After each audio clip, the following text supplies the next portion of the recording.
Path 13 दुर्ग कायले पर विजय की रणनीति। अर्थशास्त्र का पुस्तक 13 पाथ 13 अर्थशास्त्र का सैन्य रणनीति मिलिट्री स्ट्रैटेजी और दुर्ग पर कब्जा सीज वॉरफेयर पर केंद्रित है। चाणक्य दुर्गों के विभिन्न प्रकार, उनकी रक्षा और विजय के तरीके स्पष्ट रूप से बताते हैं। 1. दुर्ग किले के 4 प्रमुख प्रकार। चाणक्य ने दुर्ग को 4 श्रेणियों में विभक्त किया है। 1. जल दुर्गा, जाल से घिरा हुआ दुर्ग। नदी, समुंदर या झील से घिरा हुआ किला जो स्थल आक्रमण से बचाव करता है। 2. गिरी दुर्गा, पहाड़ी किला, पर्वत या ऊंचे पर्वतों पर स्थित किला जो प्राकृतिक सुरक्षा प्रदान करता है। 3. वाना दुर्गा, जंगल किला, घन वन में स्थित किला जो प्राकृतिक तरीके से गुप्त और सुरक्षित होता है। 4. धानु दुर्गा, मैदानी किला, खुले मैदान में स्थित मजबूत दीवार और गड्ढे से सुरक्षित किला। दूसरी दुर्ग पर विजय पाने की योजनाएं। भोजन और जाल की आपूर्ति काटना, शत्रु सेना को कमजोर करने का सर्वश्रेष्ठ तरीका। गुप्तचारों का उपयोग, दुर्ग के भीतर विद्रोह पैदा करना, मिथ्या सूचना फैलाना, शत्रु सेना में घबराहट और अफरा तफरी मचाना। हथियार, आग और तोपे बैटरिंग राम्स का उपयोग करके प्रवेश द्वार तोड़ना, भूमर्ग टनल्स खोदना, दीवारों को नीचे से कमजोर करके गिराना। 23. मनोवैज्ञानिक साइकोलॉजिकल युद्ध, समर्पण करने वालों को पुरस्कार देना ताकि वे दुर्ग खोलने के लिए तैयार हो जाएं। शत्रु सेना में भय उत्पन्न करना, अपनी सेना की शक्ति दिखाकर रोगी या भुखमारी सेना दुर्ग में फैलाने के लिए गुप्त रूप से रोग या विष मिलाना। 4. दुर्ग की रक्षा करने के उपाय, भरपूर अन्न, जल और अस्त्रों का भंडारण रखना, दुर्ग की ऊंचाई से तीरंदाजों का नियुक्ति करना, रहस्यमय सुरंगों का निर्माण करना ताकि आवश्यक समय पर सेना अंदर आ सके। गुप्तचारों का उपयोग कर शत्रु सेना की आपूर्ति रोकना। पाथ 14 गुप्त युद्ध और गुप्तचर तंत्र। अर्थशास्त्र का पुस्तक 14 पाथ 14 में चाणक्य गुप्तचरों स्पाइज, गुप्त युद्ध कोवर्ट वॉरफेयर और शत्रु के खिलाफ रहस्य उपायों का वर्णन करते हैं। 1.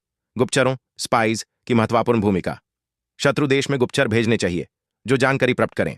सेनाएं, दरबार और व्यापार में गुप्तचर घुसाने चाहिए। गुप्तचर साधारण व्यक्ति, साधु या व्यापारी मस बनकर शत्रु राज्य में प्रवेश करें। 2. गुप्तचरों के प्रकार। चाणक्य अलग अलग उद्देश्यों के लिए अलग प्रकृति के गुप्तचरों का वर्णन करते हैं। 1. संस्था स्थिर गुप्तचर, शत्रु राज्य में स्थायी रूप से रहकर जानकारी इकट्ठा करने वाले। 2. संचरा चल गुप्तचर, विभिन्न राज्यों में यात्रा करके गोपनीय जानकारी लाने वाले। 3. अन्वेक्षिकी प्रतिगुप्तचर, राजा की सुरक्षा के लिए जो दुश्मन गुप्तचरों की पहचान करें। 4. उड़स्थिता दोहरी गुप्तचर, दुश्मन का विश्वास जीतकर उसके अंदर से जानकारी निकालने वाले। 30. शत्रु को कमजोर करने की गुप्त योजनाएं। रिश्वत और भ्रष्टाचार, शत्रु के मंत्रियों या सैनिकों को खरीदना। झूठी अफवाहें, शत्रु राज्य के नेताओं के बीच भरोसा तोड़ना। गोपनीय हत्या असैसिनेशन, शत्रु के महत्वपूर्ण नेताओं को गुप्त रूप से समाप्त करना। आर्थिक विरोध, व्यापार और बाजार में खलबल पैदा करना। विषयुक्त भोजन, शत्रु सेना की भोजन आपूर्ति को विष से प्रभावित करना। 4. मनोवैज्ञानिक युद्ध साइकोलॉजिकल वॉरफेयर, शत्रु के अंदर विद्रोह पैदा करना, उनकी प्रजा या सैनिकों को असंतोषित करना।